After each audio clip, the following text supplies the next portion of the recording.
Israeli ಒಂದೇ ಅಲ್ಲ, ಅಮೇರಿಕನೂ ಅದರ ಹಿಂದೆ ಇದೆ. ಅಮೇರಿಕಾ ಮತ್ತು ಇಸ್ರೇಲ್ ಜಂಟಿಯಾಗಿ ಇರಾನ್ ಮೇಲೆ ಯುದ್ಧ ಮಾಡಿರುವಂಥದ್ದು ಮತ್ತು ಇರಾನ್ ಅದಕ್ಕೆ ಪ್ರತಿ ಉತ್ತರ ಕೊಟ್ಟಿರುವಂಥದ್ದು ಭಾಳ ಒಂದು ದೊಡ್ಡ ಬೆಳವಣಿಗೆ, ಆತಂಕಕಾರಿಯಾಗಿರೋ ಬೆಳವಣಿಗೆ ಇದೆ. ಮಧ್ಯಪ್ರಾಚ್ಯನ ಪ್ರದೇಶಗಳು, ಆ ಪ್ರದೇಶ ಇಡೀ ವಿಶ್ವದ ಆರ್ಥಿಕ ಮತ್ತು ಸಾಂಸ್ಕೃತಿಕವಾಗಿರುವಂಥ ಭಾಳ ಮಹತ್ವದ ಒಂದು ಪ್ರದೇಶ. ಅಲ್ಲಿ ಹಲವಾರು ಯುದ್ಧಗಳನ್ನು ಕೂಡ ನಾವು ಕಂಡಿದ್ದೇವೆ, ಹಿಂದೂ ಕೂಡ ಕಂಡಿದ್ದೇವೆ. ಮೊದಲೆಲ್ಲ ಜೆರುಸಲೇಮಿಗಾಗಿ ಯುದ್ಧ ನೋಡಿದ್ದೀವಿ ನಾವು, ಅಂದರೆ ಧರ್ಮಕ್ಕಾಗಿ ಯುದ್ಧ ಇತ್ತು. ಈಗ ಆಯಿಲ್ಗಾಗಿ ಯುದ್ಧ ಇದೆ, ವಾಣಿಜ್ಯಕ್ಕಾಗಿ ಯುದ್ಧ ಇದೆ. ಅದರ ಜೊತೆಗೆ ಧಾರ್ಮಿಕವಾಗಿರುವಂಥ ಒಂದು ಅಂಶವೂ ಕೂಡ ಇದರಲ್ಲಿ ಅಳವಡಿಸಿದೆ. ಇದು ಇಡೀ ವಿಶ್ವಕ್ಕೆ ಭಾಳ ದೊಡ್ಡ ಆತಂಕವನ್ನು ತಂದುಕೊಡುವಂಥ ಒಂದು ಯುದ್ಧ ಆಗಿದೆ. ಅಮೇರಿಕಾ ತನ್ನ ಹಿಡಿತವನ್ನು ಇಡೀ ವಿಶ್ವದ ಎನರ್ಜಿ ಮೇಲೆ, ಆಯಿಲ್ ಮೇಲೆ ಸ್ಥಾಪನೆ ಮಾಡುವ ಹುನ್ನಾರದಲ್ಲಿ ಇಡೀ ವಿಶ್ವವನ್ನೇ ಅಲ್ಲೋಲ ಕಲ್ಲೋಲ ಮಾಡಿರುವಂಥದ್ದು ಅಮೇರಿಕಾ. ನನಗನ್ನಿಸ್ತಾ ಇದೆ ಅಮೇರಿಕಾ ಯಾರ ಮಾತು ಕೇಳುವಂಥ ಪರಿಸ್ಥಿತಿಯಲ್ಲಿಲ್ಲ. ಯುನೈಟೆಡ್ ನೇಷನ್ನು ಕೂಡ ಮಾತಾಡಿದಾಗ ಅದಕ್ಕೂ ಕೂಡ ಕಿಮ್ಮತ್ತು ಕೊಡದೇ ರೀತಿಯಲ್ಲಿ ಟ್ರಂಪ್ ಅವರು ಮಾತನಾಡಿದ್ದಾರೆ. ಇನ್ನು ಮೂರನೇ ವಿಶ್ವ ಮಹಾಯುದ್ಧ ಆಗುವಂಥದ್ದು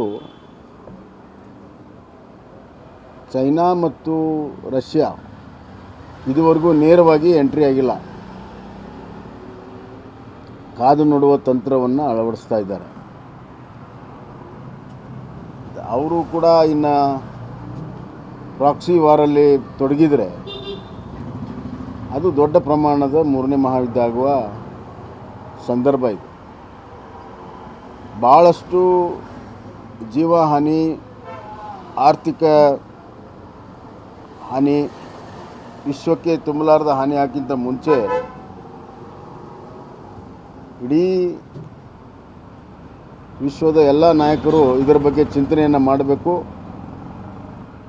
ಈ ಯುದ್ಧ ನಿಲ್ಲಿಸೋದಕ್ಕೆ ಸರ್ವ ರೀತಿ ಪ್ರಯತ್ನಗಳಾಗಬೇಕು.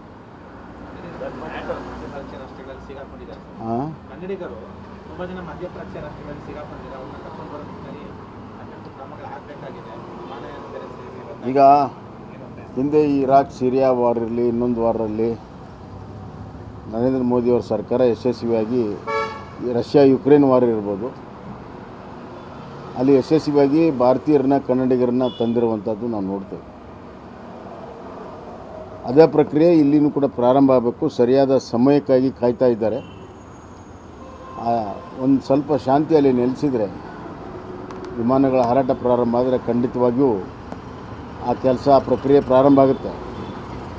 ಆದರೆ ಈ ಬಾರಿ ಇರಾನು ಎಲ್ಲ ಅಮೇರಿಕನ್ ಬೇಸ್ ಇರುವಂಥ ರಾಷ್ಟ್ರಗಳ ಮೇಲೆ ಯುದ್ಧ ಮಾಡಿದ್ದರಿಂದ, ಅದು ದುಬೈ ಇರ್ಬೋದು, ಅಬುಧಾಬಿ ಇರ್ಬೋದು, ಕುವೈತ್ ಇರ್ಬೋದು, ಒಮಾನ್ ಇರ್ಬೋದು,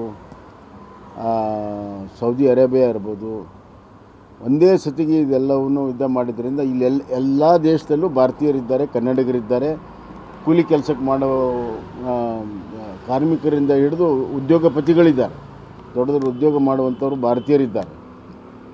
ದೊಡ್ಡ ಪ್ರಮಾಣದಲ್ಲಿ ಭಾರತೀಯರ ಸಂಖ್ಯೆ ಇರುವಂಥ ರಾಷ್ಟ್ರಗಳು ಇವೆಲ್ಲ. ಒಂದೇ ಬಾರಿ ಯುದ್ಧ ಆಗಿದ್ದರಿಂದ ಇದಕ್ಕೆ ಇನ್ನಷ್ಟು ಪ್ರಬುದ್ಧವಾಗಿ ಇದನ್ನು ನಾವೆಲ್ಲ ಹ್ಯಾಂಡಲ್ ಮಾಡಬೇಕು. ರಾಜ್ಯ ಸರ್ಕಾರವೂ ಕೂಡ ಭಾಳ ಮಹತ್ವದ ಪಾತ್ರ ವಹಿಸಬೇಕು. ಭಾರತ ಸರ್ಕಾರ, ಭಾರತ ವಿದೇಶಾಂಗ ಸಚಿವಾಲಯ, ದುಬೈನ ರಾಯಭಾರಿ, ಸೌದಿ ಅರೇಬಿಯಾ, ಇತರ ರಾಜ್ಯಗಳ ರಾಯಭಾರಿ ಜೊತೆಗೆ ನೇರ ಸಂಪರ್ಕ ಹೊಂದಿ, ಮೊದಲನೇದಾಗಿ ಅವರ ಸುರಕ್ಷತೆ, ಆಹಾರ ಮತ್ತು ಎಲ್ಲ ಸೌಲಭ್ಯಗಳನ್ನು ಅಲ್ಲಿಂದ ಬರೋವರೆಗೂ ರಾಜ್ಯ ಸರ್ಕಾರ ಮಾಡಬೇಕಾಗತ್ತೆ. ಸರ್, ಈ ಯುದ್ಧದಲ್ಲಿ ನ್ಯಾಟೋ ಪಡೆಯನ್ನು ಕೂಡ ಜಾಯ್ನ್ ಆಗುತ್ತೆ ಅಂತ ಒಂದು ಮಾತು. ಲಂಡನ್ ಈಗಾಗಲೇ ಎಂಟ್ರಿ ಆಗಿದೆ. ಅಲ್ಲ, ಅದೀಗ ಎಲ್ಲ ಕಾದು ನೋಡುವಂಥ ತಂತ್ರ ಇದೆ ಸದ್ಯಕ್ಕೆ.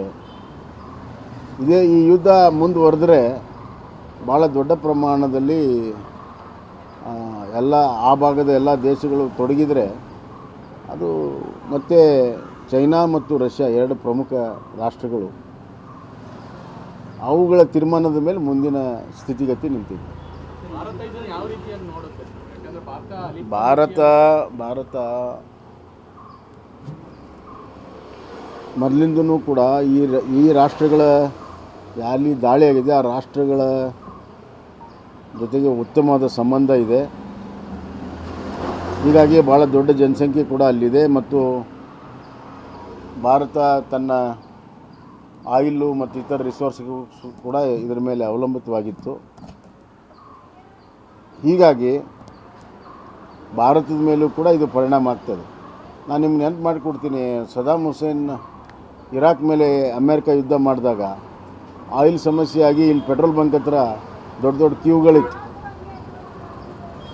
10 ವರ್ಷದ ಹಿಂದೆ.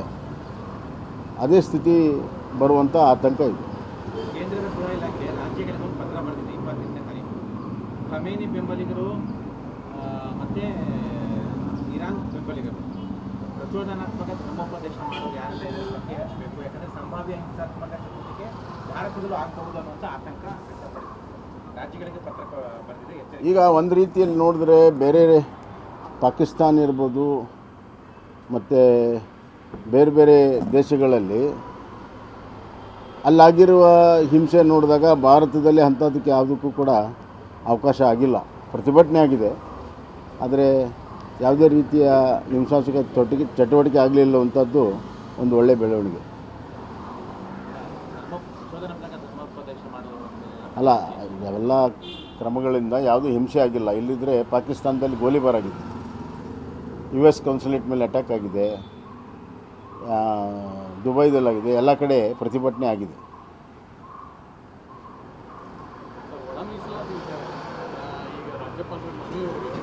ರಾಜ್ಯಪಾಲರು ಆದೇಶ ಮಾಡಿದ್ದಾರೆ, ಶೇಕಡ 50ರಷ್ಟು ಮೀಸಲಾತಿಯಲ್ಲಿ ನೇಮಕ ಮಾಡ್ಕೋಬೇಕು. ಭಾಳ ದೊಡ್ಡ ಹೋರಾಟ ನಡೀತಾ ಇದೆ. ಸರ್ಕಾರ ಮಣಿದಿದೆ ಅನ್ನೋಂಥದ್ದು ಒಂದು ಕಡೆ, ಮತ್ತೊಂದು ಕಡೆ ಶೇಕಡ 6% ಏನು ಹೆಚ್ಚಳ ಮಾಡಲಾಯಿತು ಮೀಸಲಾತಿ, ಅದು ಆ ಒಂದು ಇದಕ್ಕೆ ಸಂಬಂಧಪಟ್ಟಂತೆ ಮೀಸಲಿಟ್ಟು ನೇಮಕಾತಿ ಮಾಡ್ಕೊಳ್ಳಿ ಅನ್ನೋಂಥ ಆದೇಶವನ್ನು ಹೊರಡಿಸಿದೆ. ಇಲ್ಲ, ನನಗೆ ರಾಜ್ಯಪಾಲರ ಆದೇಶ ನನಗೆ ಗೊತ್ತಿಲ್ಲ. ಆದರೆ ಒಟ್ಟಾರೆ ಏನು ಈಗ ಭರ್ತಿ ಮಾಡಬೇಕಾಗಿರುವಂಥ ಪೋಸ್ಟ್ಗಳಿಗೆ ಯಾವ ನೀತಿ ಅನುಸರಿಸಬೇಕು ಅನ್ನೋದ್ರ ಬಗ್ಗೆ ಭಾಳ ಒಂದು ಸ್ಪಷ್ಟತೆ ಸರ್ಕಾರ ತೆಗೆದುಕೋಬೇಕಾಗುತ್ತೆ. ತೆಗೆದುಕೊಳ್ಳೋಕ್ಕೆ ಸಾಧ್ಯತೆ ಇದೆ, ಅವ್ರು ಮನಸ್ಸು ಮಾಡಿದರೆ ತೆಗೆದುಕೊಳ್ಳೋಕ್ಕೆ ಸಾಧ್ಯತೆ ಇದೆ. ಆದರೆ ಅದು ಯಾವುದೋ ಗೊಂದಲಕ್ಕೆ ಸಿಕ್ಕಾಕ್ಕೊಂಡಿದ್ದಾರೆ. ಅದಕ್ಕೆ ನನ್ನ ಪ್ರಕಾರ ಕಾನೂನು ತಜ್ಞರ ಜೊತೆಗೆ ಇನ್ನಷ್ಟು ಚರ್ಚೆ ಮಾಡಿ ಆ ಎಲ್ಲ ಸಮುದಾಯಗಳನ್ನು ವಿಶ್ವಾಸಕ್ಕೆ ತೆಗೆದುಕೊಂಡು ಒಂದು ಸ್ಪಷ್ಟವಾದಂಥ ನೀತಿ ಮಾಡುವಂಥದ್ದು ಭಾಳ ಒಳ್ಳೆಯದು.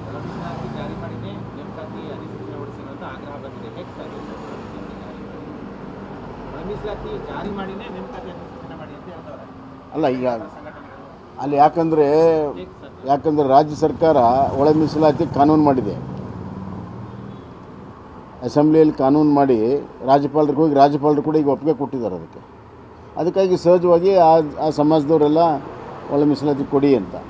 ಈಗ ಒಳ ಮೀಸಲಾತಿ ಯಾವ ಪರ್ಸೆಂಟೇಜಲ್ಲಿ ಕೊಡಬೇಕನ್ನುವಂಥದ್ದು ಮಾತ್ರ ಸಮಸ್ಯೆ ಇರುವಂಥದ್ದು. ಈ ಸಮಸ್ಯೆನ ಜಟಿಲಗೊಳಿಸಬಾರ್ದು, ಸಿಂಪ್ಲಿಫೈ ಮಾಡಬೇಕು. ಯಾವ ಪರ್ಸೆಂಟೇಜಲ್ಲಿ ಮಾಡಬೇಕು ಅನ್ನುವಂಥದ್ದು, ಅದರ ಬಗ್ಗೆ ಸ್ವಲ್ಪ ಕಾನೂನಿನ ತಜ್ಞರ ಜೊತೆಗೆಲ್ಲ ಚರ್ಚೆ ಮಾಡಿ ಅಂತಿಮವಾಗಿ ಅದು ಆಗಬೇಕಾಗುತ್ತೆ. ಒಂದು ಭಾಳ ಸ್ಪಷ್ಟವಾಗಿದೆ, ಸಂವಿಧಾನದಲ್ಲಿ ಬಾಬಾ ಸಾಹೇಬ್ ಅಂಬೇಡ್ಕರ್ ಅವರು ಜನಸಂಖ್ಯೆ ಅನುಗುಣವಾಗಿ ಮೀಸಲಾತಿ ಇರಬೇಕು ಅನ್ನುವಂಥದ್ದು ಸಂವಿಧಾನದಲ್ಲಿ ಅಳವಡಿಸಿದ್ದಾರೆ.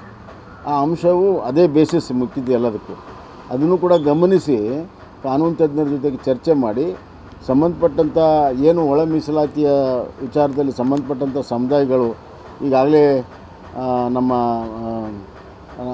ನಾಗಮೋಹನ್ ದಾಸ್ ಕಮಿಟಿ ಮುಂದೆಲ್ಲ ಹೋಗಿದ್ರಲ್ಲ, ಆ ಸಮುದಾಯಗಳಿಗಿನ ವಿಶ್ವಾಸಕ್ಕೆ ತೆಗೆದುಕೊಂಡು ಮುಂದುವರೆದ್ರೆ ಸಮಸ್ಯೆ ಬಗೆಹರಿತದೆ. ಗುಪ್ತಚರ ಇಲಾಖೆ ಗುಪ್ತಚರ ಇಲಾಖೆ ರಾಜ್ಯದ ಅಭಿವೃದ್ಧಿ ವಿಚಾರವಾಗಿ ಬಳಕೆ ಆಗೋದಕ್ಕೆ ಬದಲಾಗಿ ಡಿಸಿಎಂ ಪರವಾಗಿ ಎಷ್ಟು ಜನ ಶಾಸಕರು ಸೇರ್ತಿದ್ದಾನೆ ಅಂತ ಪತ್ತೆ ಹಚ್ಚುವ ನಿಟ್ಟಿನಲ್ಲಿ ಬಳಕೆ ಆಗ್ತಿದ್ದಾನೆ ಅಂತ ವಿಪಕ್ಷ ಬಿಜೆಪಿ ಆರೋಪ ಮಾಡಿತ್ತು. ವಿಪಕ್ಷ ನಾಯಕರು ದೊಡ್ಡ ಆರೋಪವನ್ನು ಮಾಡಿದ್ದಾರೆ. ಅಲ್ಲ, ಈಗ ಯಾವಾಗ ರಾಜಕೀಯ ಅಸ್ಥಿರತೆ ಇರ್ತದೆ ಆವಾಗ ಗುಪ್ತಚರ ಇಲಾಖೆ political reporting is also part of ಗುಪ್ತಚರ ಇಲಾಖೆ. ಮುಖ್ಯಮಂತ್ರಿಗಳ ಬಳಿ ಇರ್ತದೆ ಅದು. ಮುಖ್ಯಮಂತ್ರಿಗಳು ಅದನ್ನು ಯಾವ ರೀತಿ ಬಳಕೆ ಮಾಡ್ತಾರೆ, ತಮ್ಮದೇ ಪಕ್ಷದ ಶಾಸಕರ ಮೇಲೆ ನಿಗಾ ಇಡುವಂಥ ರಾಜಕೀಯ ಅನೈತಿಕವಾಗಿರುವಂಥ ಕ್ರಮಕ್ಕೆ ಮುಂದಾಗ್ತಾರೋ ಅಥವಾ ಇರುವಂಥ ಮಾಹಿತಿಯಿಂದ ನೇರವಾಗಿ ಅವ್ರ ಜೊತೆಗೆ ಸಂಪರ್ಕವನ್ನು ಬೆಳೆಸ್ತಾರೋ, ಅದು ನೈತಿಕವಾಗಿ ಅವರು ಅದನ್ನು ನೋಡ್ತಾರೋ ಅನೈತಿಕವಾಗಿ ಅದನ್ನು ಮಾಡ್ತಾರೋ ಅನ್ನುವಂಥದ್ದು ಅದರ ಮೇಲೆ ಡಿಪೆಂಡ್ ಆಗಿದೆ. ನಿಮ್ಮೂರಿನಿಂದ ವಿಶ್ವ ಮಟ್ಟದವರೆಗೆ ರಾಜಕೀಯ, ಸಿನಿಮಾ, ಸ್ಪೋರ್ಟ್ಸ್ ಯಾವ ಸುದ್ದಿಯೂ ಮಿಸ್ ಆಗಲ್ಲ. ಬರೀ ಸುದ್ದಿಯಷ್ಟೇ ಅಲ್ಲ, ಜೊತೆಯಲ್ಲೇ ಇರುತ್ತೆ ವಿಶ್ಲೇಷಣೆ. ಗ್ಯಾರಂಟಿ ನ್ಯೂಸ್ನ ಸಬ್ಸ್ಕ್ರೈಬ್ ಮಾಡಿ, ಫಾಲೋ ಮಾಡಿ, ಕ್ಷಣ ಕ್ಷಣದ ಅಪ್ಡೇಟ್ಸ್ ಪಡೆಯಿರಿ.